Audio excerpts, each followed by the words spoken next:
अवसर पर आपको संबोधित करते हुए मुझे बहुत खुशी हो रही है। एक स्वाधीन देश के रूप में भारत 75 साल पूरे कर रहा है। 14 अगस्त के दिन को विभाजन विभीषिका स्मृति दिवस के रूप में मनाया जा रहा है।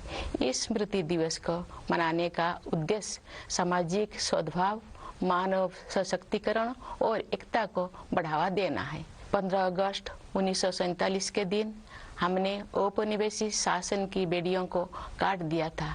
उस दिन हमने अपनी नियति को नया स्वरूप देने का निर्णय लिया था। उस शुभ दिवस की वर्षगांठ मनाते हुए हम लोग सभी स्वाधीनता सेनानियों को सादर नमन करते हैं। उन्होंने अपना सर्वस्व बलिदान कर दिया ताकि हम सब एक स्वाधीन भारत में सांस ले सके। भारत की आज़ादी हमारे साथ साथ विश्व में लोकतंत्र के हर समर्थक के लिए उत्सव का विषय है। जब भारत स्वाधीन हुआ तो अनेक अंतर्राष्ट्रीय नेताओं और विचारकों ने हमारी लोकतांत्रिक शासन प्रणाली की सफलता के विषय में आशंका व्यक्त की थी। उनकी इस आशंका के कई कारण भी थे। उन दिनों लोकतंत्र आर्थिक रूप से उन्नत राष्ट्र तक ही सीमित था। विदेशी शासकों ने वर्षों तक भारत का शोषण किया था। इस कारण भारत के लोग गरीबी और अशिक्षा से जूझ रहे थे। लेकिन भारतवासियों ने उन लोगों की आशंकाओं को गलत साबित कर दिया। भारत की मिट्टी में लोकतंत्र की जोड़ें लगातार गहरी और मजबूत होती गई। अधिकांश लोकतांत्रिक देशों में वोट देने का अधिकार प्राप्त करने के लिए महिलाओं को लंबे समय तक संघर्ष करना पड़ा। लेकिन हमारे गणतंत्र की शुरुआत से ही भारत ने सार्वभौमिक वयस्क मताधिकार को अपनाया। इस प्रकार आधुनिक भारत के निर्माताओं ने प्रत्येक वयस्क नागरिकों को राष्ट्र निर्माण की सामूहिक प्रक्रिया में भाग लेने का अवसर प्रदान किया। भारत को यह श्रेय जाता है कि उसने विश्व समुदाय को लोकतंत्र की वास्तविक क्षमता से परिचित कराया। मैं मानती हूँ कि भारत की ये उपलब्धि केवल संयोग नहीं थी। सभ्यता के आरंभ में ही भारत भूमि के संतों और महात्माओं ने सभी प्राणियों की परिचित कराया। मैं मानती हूँ कि भारत की ये उपलब्धि केवल संयोग नहीं थी। सभ्यता के आरंभ में ही भारत भूमि के संतों और महात्माओं ने सभी प्राणियों की समता व एकता पर आधारित जीवन दृष्टि विकसित कर ली थी। महात्मा गांधी जैसे महानायक के नेतृत्व में हुई स्वाधीनता संग्राम के दौरान हमारे प्राचीन जीवन मूल्यों को आधुनिक युग में फिर से स्थापित किया गया। इसी कारण से हमारे लोकतंत्र में भारतीयता के तत्व दिखाई देते हैं। गांधी जी सत्ता के विकेंद्रीकरण और जनसाधारण को अधिकार संपन्न बनाने के पक्षधर थे। पिछले 75 सप्ताह से हमारे देश में स्वाधीनता संग्राम के महान आदर्शों का स्मरण किया जा रहा है। आजादी का अमृत महोत्सव मार्च 2021 में दांडी यात्रा की स्मृति को फिर से जीवंत रूप देकर शुरू किया गया है। उस युगांतरकारी आंदोलन में हमारे संघर्ष को विश्व पटल पर स्थापित किया था। उसे सम्मान देकर हमारे इस महोत्सव की शुरुआत की गई। ये महोत्सव भारत की जनता को समर्पित है। देशवासियों द्वारा हासिल की गई सफलता के आधार पर आत्मनिर्भर भारत के निर्माण का संकल्प भी इस उत्सव का हिस्सा है। हर आयु वर्ग के नागरिक पूरे देश में आयोजित इस महोत्सव के कार्यक्रम में उत्साहपूर्वक भाग ले रहे हैं। ये भव्य महोत्सव अब हर घर तिरंगा अभियान के साथ आगे बढ़ रहा है। आज देश के कोने कोने में हमारा तिरंगा शान से लहरा रहा है।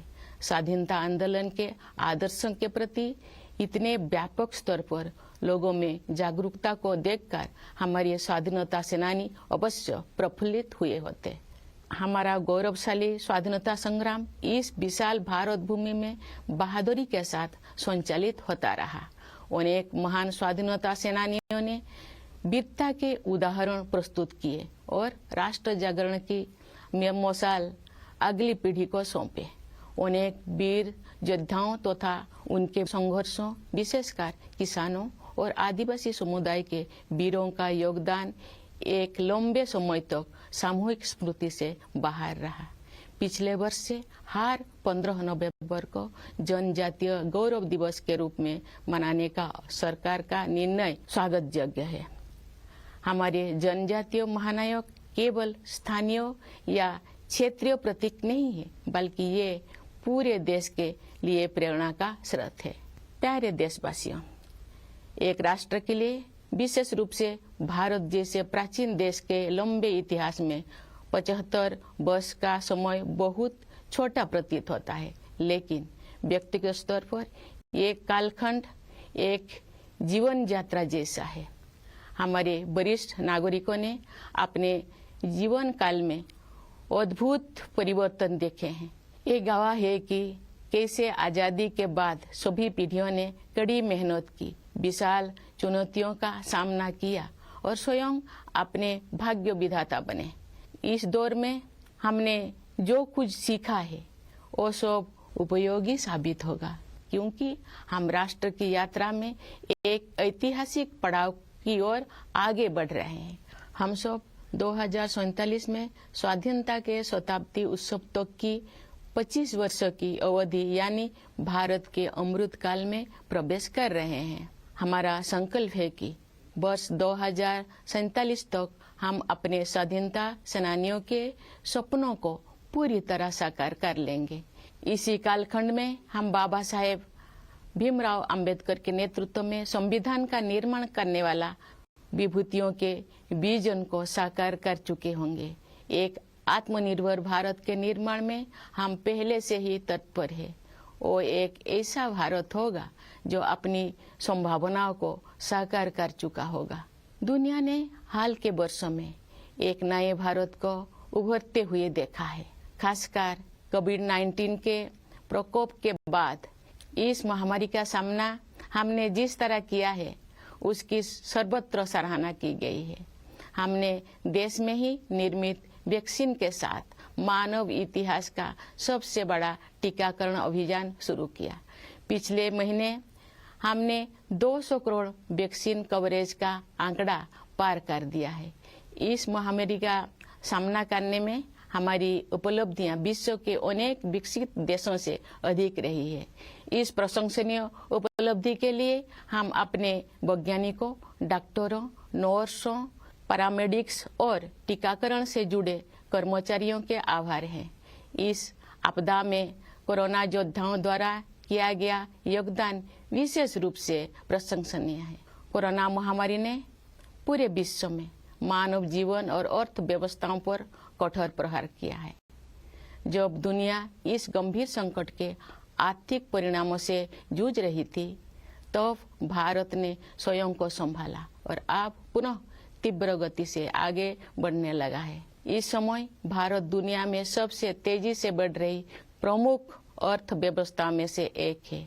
भारत को स्टार्टअप इकोसिस्टम का विश्व में ऊंचा स्थान है। हमारे देश में स्टार्टअप्स की सफलता, विशेषकर यूनिकॉर्न्स की बढ़ती हुई संख्या हमारी औद्योगिक प्रगति का शानदार उदाहरण है। विश्व में चल रही आर्थिक कठिनाई के विपरीत भारत की अर्थव्यवस्था को तेजी से आगे बढ़ाने के श्रेय सरकार तथा नीति निर्माताओं को जाता है।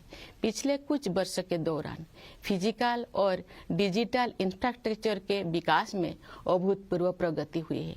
प्रधानमंत्री गति शक्ति योजना के द्वारा कनेक्टिविटी को बेहतर बनाया जा रहा है। परिवहन के जल, थल, वायु आदि पर आधारित सभी माध्यमों को भलीभांति एक दूसरे के साथ जोड़कर पूरे देश में आवागमन को सुगम बनाया जा रहा है।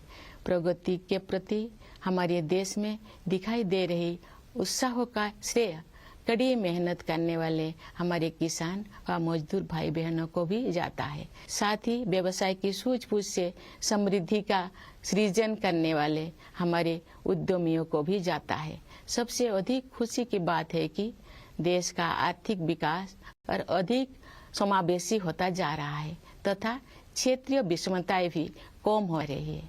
लेकिन ये तो केवल शुरुआत ही है। दूरगामी परिणाम वाले सुधारों और नीतियों द्वारा इन परिवर्तनों की आधार भूमि पहले से ही तैयार की जा रही थी। उदाहरण के लिए डिजिटल इंडिया अभियान द्वारा ज्ञान पर आधारित अर्थव्यवस्था की आधारशिला स्थापित की जा रही है। राष्ट्रीय शिक्षा नीति का उद्देश्य भावी पीढ़ी को औद्योगिक क्रांति के अगले चरणों के लिए तैयार करना तथा उन्हें हमारी विरासत के साथ फिर से जोड़ना भी है।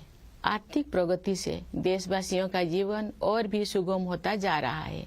आर्थिक सुधारों के साथ साथ जन कल्याण के नए कदम भी उठाया जा रहे हैं। प्रधानमंत्री आवास योजना की सहायता से गरीब के पास स्वयं का घर होना अब एक सपना नहीं रह गया, बल्कि सच्चाई का रूप ले चुका है। इसी तरह जल जीवन मिशन के अंतर्गत हर घर जल योजना पर कार्य चल रहा है। इन उपायों का और उसी तरह के अन्य प्रयासों का उद्देश्य सभी को, विशेषकर गरीबों को, बुनियादी सुविधाएं प्रदान करना है। भारत में आज संवेदनशीलता व करुणा के जीवन मूल्यों को प्रमुखता दी जा रही है। इन जीवन मूल्यों का मुख्य उद्देश्य हमारे वंचित, जरूरतमंदों तथा समाज के हाशिए पर रहने वाले लोगों के कल्याण हेतु कार्य करना है। हमारे राष्ट्रीय मूल्यों को नागरिकों के मूल कर्तव्यों के रूप में भारत के संविधान में समाहित किया गया है। देश के प्रत्येक नागरिक से मेरा अनुरोध है कि वे अपने मूल कर्तव्यों के बारे में जानें, उनका पालन करें, जिससे हमारा राष्ट्र नई ऊंचाइयों को छू सके। प्यारे देशवासियों, आज देश में स्वास्थ्य, शिक्षा और अर्थव्यवस्था तथा उनके साथ जुड़े अन्य क्षेत्रों में जो अच्छे बदलाव दिखाई दे रहे हैं, उनके मूल में सुशासन पर विशेष बल दिए जाने की प्रमुख भूमिका है। जब राष्ट्र सर्वोपरि की भावना से कार्य किया जाता है तो उसका प्रभाव प्रत्येक निर्णय एवं कार्य क्षेत्र में दिखाई देता है। ये बदलाव विश्व समुदाय में भारत की प्रतिष्ठा में भी दिखाई दे रहा है। भारत के नया आत्मविश्वास का स्रोत देश के युवा, किसान और सबसे बढ़कर देश की महिलाएं हैं। अब देश में स्त्री पुरुष के आधार पर असमानता कम हो रही है। महिलाएं अनेक रूढ़ियों और बाधाओं को पार करते हुए आगे बढ़ रही हैं। सामाजिक और राजनीतिक प्रक्रियाओं में उनकी बढ़ती भागीदारी निर्णायक साबित होगी। आज हमारी पंचायती राज संस्थाओं में निर्वाचित महिला प्रतिनिधियों की संख्या 14 लाख से कहीं अधिक है। हमारे देश की बहुत सी उम्मीदें हमारी बेटियों पर टिकी हुई है। समुचित अवसर मिलने पर वे शानदार सफलता हासिल कर सकती है। अनेक बेटियों ने हाल ही में संपन्न हुए राष्ट्रमंडल खेलों में देश का गौरव बढ़ाया है। हमारे खिलाड़ी अन्य अंतर्राष्ट्रीय प्रतियोगिताओं में भी देश को गौरवान्वित कर रहे हैं। हमारे बहुत से विजेता समाज के वंचित वर्गों में से आते हैं। हमारी बेटियां फाइटर पायलट से लेकर स्पेस साइंटिस्ट होने तक हर क्षेत्र में अपना परचम लहरा रहे हैं। प्यारे देशवासियों, जब हम स्वाधीनता दिवस मनाते हैं तो वास्तव में हम अपनी भारतीयता का उत्सव मनाते हैं। हमारा भारत अनेक विविधताओं से भरा देश है, परंतु इस विविधता के साथ ही हम सभी में कुछ ना कुछ ऐसा है जो एक समान है। यही समानता हम सभी देशवासियों को एक सूत्र में पिरोती है तथा एक भारत श्रेष्ठ भारत की भावना के साथ आगे बढ़ने के लिए प्रेरित करती है। भारत अपने पहाड़ों, नदियों, झीलों और वनों तथा उन क्षेत्रों में रहने वाले जीव जंतुओं के कारण भी अत्यंत आकर्षक है। आज जब हमारे पर्यावरण के सम्मुख नई नई चुनौतियां आ रही है, तब हमें भारत की सुंदरता से जुड़ी हर चीज का दृढ़तापूर्वक संरक्षण करना चाहिए। जल, मिट्टी और जैविक विविधता का संरक्षण हमारी भावी पीढ़ियों के प्रति हमारा कर्तव्य है। प्रकृति की देखभाल माँ की तरह करना हमारी भारतीय संस्कृति का अभिन्न अंग रहा है। हम भारतवासी अपनी पारंपरिक जीवन शैली से पूरी दुनिया का सही राह दिखा सकते हैं। योग एवं आयुर्वेद विश्व समुदाय को भारत का अमूल्य उपहार है, जिसकी लोकप्रियता पूरी दुनिया में निरंतर बढ़ रही है। प्यारे देशवासियों, हमारे पास जो कुछ भी है वो हमारी मातृभूमि का दिया हुआ है। इसलिए हमें अपने देश की सुरक्षा, प्रगति और समृद्धि के लिए अपना सब कुछ अर्पण कर देने का संकल्प लेना चाहिए। हमारे अस्तित्व की सार्थकता एक महान भारत के निर्माण में ही दिखाई देगी। कन्नड़ भाषा के माध्यम से भारतीय साहित्य को समृद्ध करने वाले महान राष्ट्रवादी कवि कुवेंपु ने कहा है, नानु अड़िए नीनु अड़िए नम्मा एलु बिगोड़ मेले मूडुबुदु नव भारत दलीले। अर्थात मैं नहीं रहूंगा, नहीं रहेंगे तुम, परंतु हमारी अस्थियों पर उदित होगी नई भारत की महागाथा। उस राष्ट्रवादी कवि का स्पष्ट आह्वान है कि मातृभूमि तथा देशवासियों के उत्थान के लिए सर्वस्व बलिदान करना हमारी आदर्श होना चाहिए। इन आदर्शों को अपनाने के लिए मैं अपने देश के युवाओं से विशेष अनुरोध करती हूँ। वे युवा ही 2047 के भारत का निर्माण करेंगे। अपना संबोधन समाप्त करने से पहले मैं भारत के सशस्त्र बलों, विदेशों में स्थित भारतीय मिशनों और अपनी मातृभूमि को गौरवान्वित करने वाले प्रवासी भारतीयों को स्वाधीनता दिवस की बधाई देती हूँ। मैं सभी देशवासियों के सुखद और मंगलमय जीवन के लिए शुभकामनाएं व्यक्त करती हूँ। धन्यवाद। जय हिंद।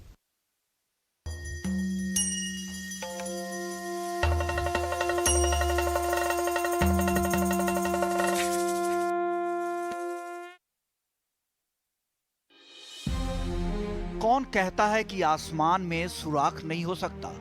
एक पत्थर तो तबीयत से उछालो यारो। कुछ ऐसा ही हुआ था भारत की अर्थव्यवस्था के साथ। क्या किया जाए जब आपकी जीडीपी 3% और जनसंख्या 13% की रफ्तार से बढ़ रही हो? क्या किया जाए जब 88% नागरिकों को पढ़ना लिखना नहीं आता है? क्या किया जाए जब लोगों की औसत आयु केवल 32 साल हो? और क्या किया जाए जब सैकड़ों साल बाद विदेशी शासन से आजादी मिली हो और सीने पर बंटवारे का जख्म लिए लाखों लोग कैंपों में पड़े हों? ना जाने कितने सवाल थे जो 1947 में तैर रहे थे, लेकिन 75 साल की तस्वीर इन तमाम सवालों का जवाब दे रही है। 75 साल बाद भारत दुनिया की 5वीं सबसे बड़ी अर्थव्यवस्था है और अब से 10 साल बाद से भी कम समय में तीसरी सबसे बड़ी अर्थव्यवस्था बनने के लिए तैयार है। आज देश में 4 से 3 भारतीय अब पढ़े लिखे हैं। औसत आयु 1947 में 32 साल थी, वो अब 70 साल तक पहुंच गई है। लेकिन ये भारत रातों रात नहीं बदला। 1950 में भारत ने योजना आयोग की स्थापना कर पहली पंचवर्षीय योजना लागू कर दी, जिसका मकसद साफ था, कृषि क्षेत्र को मजबूती देना, खाद्य उत्पादन में आत्मनिर्भर बनना और खेती के लिए सिंचाई पर जोर देना। भारत की सोच साफ थी, पहले कृषि क्षेत्र में जान फूंकना था और फिर उद्योगों को मजबूत करना। इसलिए दूसरी पंचवर्षीय योजना में राष्ट्रीय आय और रोजगार के अवसरों को बढ़ाने पर फोकस रखा गया, जिसमें आधारभूत और भारी उद्योगों को बढ़ाने की रूपरेखा तैयार की गई। सब ठीक ही चल रहा था, भारत अपने पांव पर खड़ा हो रहा था। तभी 1962 में चीन और 1965 में पाकिस्तान से युद्ध लड़ना पड़ा, जिसका असर ये था कि देश में खाने की कमी हो गई और महंगाई भी बेतहाशा बढ़ने लगी। भारत की अर्थव्यवस्था चरमराने लगी थी और इस डगमगाती इकोनॉमी को संभालने के लिए जल्द ही ठोस तरीके निकालने थे। और इसी वक्त एम.एस. स्वामीनाथन ने खाद्य उत्पादन बढ़ाने के लिए हरित क्रांति के बीज बोए। गेहूं की नई किस्में पेश की गई, खाद और प्रौद्योगिकी का इस्तेमाल बढ़ा दिया गया। ये कोशिश रंग लाने लगी और 25 साल से भी कम वक्त में भारत खाद्यान्न उत्पादन में आत्मनिर्भर हो गया। इसके क्रांति के बाद देश में एक और क्रांति आई, श्वेत क्रांति, जब सरकार ने दूध पर अपनी नजरें गड़ा दी, वर्गीज कुरियन को शामिल कर लिया। 2 दशकों के भीतर भारत दुनिया का सबसे बड़ा दूध उत्पादक बन गया और आज ये वैश्विक दूध उत्पादन का 22% से अधिक का हिस्सा है। लेकिन देश की तरक्की की रफ्तार को एक बार फिर से ब्रेक लग गया जब 1975 में तत्कालीन प्रधानमंत्री इंदिरा गांधी ने आपातकाल लगाया। 21 महीने के आपातकाल के बाद आई मोरारजी देसाई की सरकार, जिसने जनवरी 1978 में काले धन को खत्म करने के इरादे से 1000, 5000 और 10,000 के नोटों को बंद कर दिया। लेकिन ये कदम कारगर साबित नहीं हुआ। इसके बाद भारत में फॉरेन एक्सचेंज रेगुलेशन एक्ट लाया गया, जिसमें विदेशी कंपनियों के भारत में हिस्सेदारी को 40% तक कम करने को कहा गया, जिसके बाद IBM और कोका कोला ने बाहर निकलने का फैसला कर लिया। आगे चलकर इसका फायदा भारतीय IT सेक्टर को मिला। विप्रो, SCL और TCS जैसी कंपनियों ने कभी पीछे मुड़कर इसके बाद नहीं देखा और यही वजह है कि आज भारत का IT क्षेत्र अब दुनिया में सर्वश्रेष्ठ होकर देश के सबसे बड़े एम्प्लॉयर्स में से एक है। भारत की तरक्की में एक और बड़ा मौका आया 1983 में, जब पहली बार गुड़गांव कारखाने से पहली मारुति कार निकली और मेड इन इंडिया इस कार ने कमाल कर दिया और एक तरह से ऑटो सेक्टर में क्रांति ला दी। इसके बाद साल 1984 में 40 साल की उम्र में प्रधानमंत्री बने राजीव गांधी के एक फैसले ने भारत की दिशा बदल दी, जब उन्होंने भारत की दूरसंचार क्रांति को तेजी से ट्रैक करने के लिए टेलीमैटिक्स के विकास केंद्र की स्थापना की। और आज तस्वीर दुनिया के सामने है। 40 साल से भी कम समय के बाद भारत ने 5G तकनीक पेश की है, लेकिन इस राह में धक्के भी कम नहीं लगे। 1990 में देश को एक और आर्थिक झटका लगा, जब भारत की अर्थव्यवस्था चौपट हो गई, जब विदेशी भंडार लगभग शून्य हो गया था, जब देश का कर्ज बढ़ता जा रहा था, जब देश को सारा सोना गिरवी रखना पड़ा, जब भारत कंगाल होने की कगार पर पहुंच गया था, तब देश ने लिया सबसे बड़ा जोखिम। तारीख थी 24 जुलाई 1991। प्रधानमंत्री थे नरसिम्हा राव और वित्त मंत्री थे डॉक्टर मनमोहन सिंह।